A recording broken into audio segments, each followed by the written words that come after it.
What does it mean? Social stratification. Social stratification refer to the ranking of people or the groups of people within a society. But the term was defined by the earliest sociologists as something more than almost universal inequality that exists in all but the least complex of the societies. In simple words, social stratification refers to the categorization of the society or its people into the ranking based on the factors such as wealth, income, education, family background, and the power.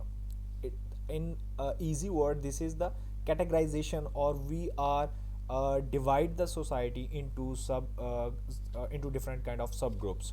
Someone's place within a system of the social stratification is called socioeconomic status. Broadly, these factors define how societies are classified or stratified.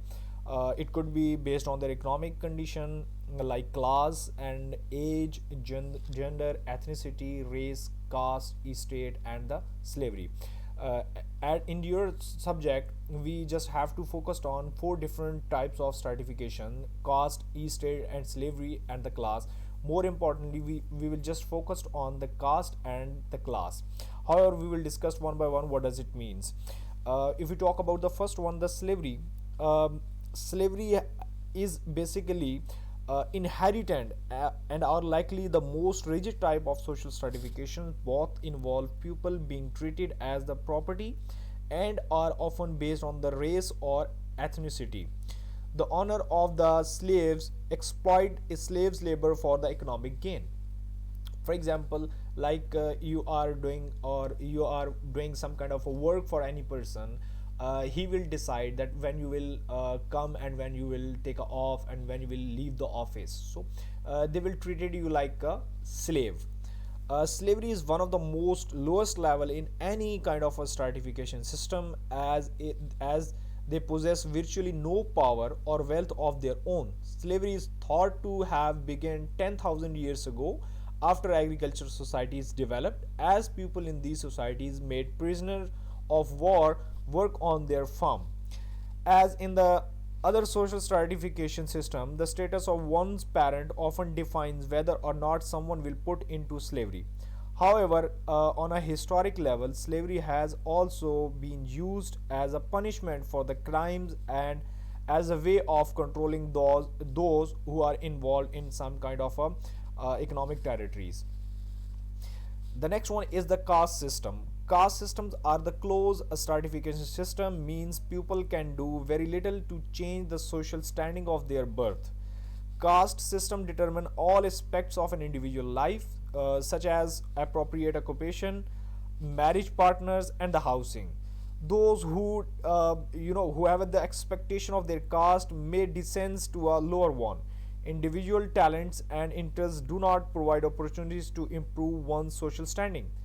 For example, if you talk about the Pakistan, so Pakistan is also classified into different kind of a caste system like Pathan, Niazi, and all Abbasi, and you have different kind of caste stratifications. Those who are a higher caste are considered to be a more spiritually pure, and those in a lower caste, more notably the untouchable, are said to be paying remuneration for misbehavior in the past lives. In sociologist term, the belief used to support a system stratification is called an ideology. The other one is the class system. The class system basically categorize the society on the basis of their financial condition or the economic situation. This is based on the both social factor and the individual achievement. Classes consist of sets of people who have similar status based on the factors such as wealth, income, education, family background, and the occupation. Class system, unlike caste system, are open. This means that people can move to a different level of education or the employment status than their parents. A combination of the personal choice, opportunities, and one's beginning status in a society each play a role. Those in a class system can socialize with the marry members of the other classes. The last one in the general form of the stratification is the E-state system. It is some kind of it's something happening in the Europe, provides another system of the stratification which give much emphasis to a birth as well as to wealth, and the possessions. Each state had a state. Before moving ahead, there are some important terms to understand. The first one is the ascribed status. Ascribed status is literally when you achieved it naturally, or when is something, it's not some kind of achievement, but it is a kind of a inheritance. The something that you received from your parents is known as the ascribed status.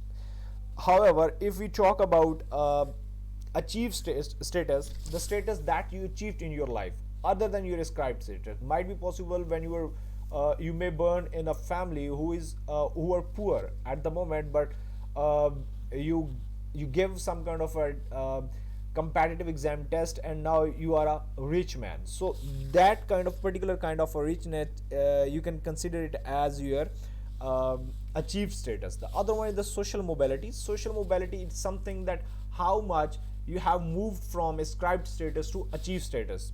So we simply we define the social mobility into different types, and the other one, or if we define more in easy words, or more the simple way, social mobility could be upward and could be downward. Upward is something that when you were at a ascribed status, like for example when you were poor and now you are you having all the basic necessities, or maybe have more than your needs, now that's become some kind of upwards.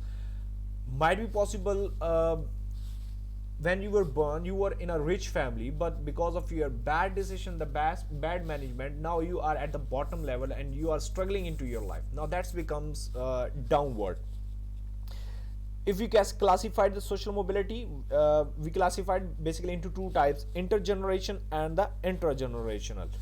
Intergenerational mobility, when changes in a status occur from generation to another, it is called intergenerational mobility. For example, if the son changes his status either by taking upon occupation of the higher or the lower rank with that of his father, if you make a comparison between the son and the father, uh, son might be possible have a higher rank or the lower rank as compared to his father. That comparison is known as intergenerational mobility take place.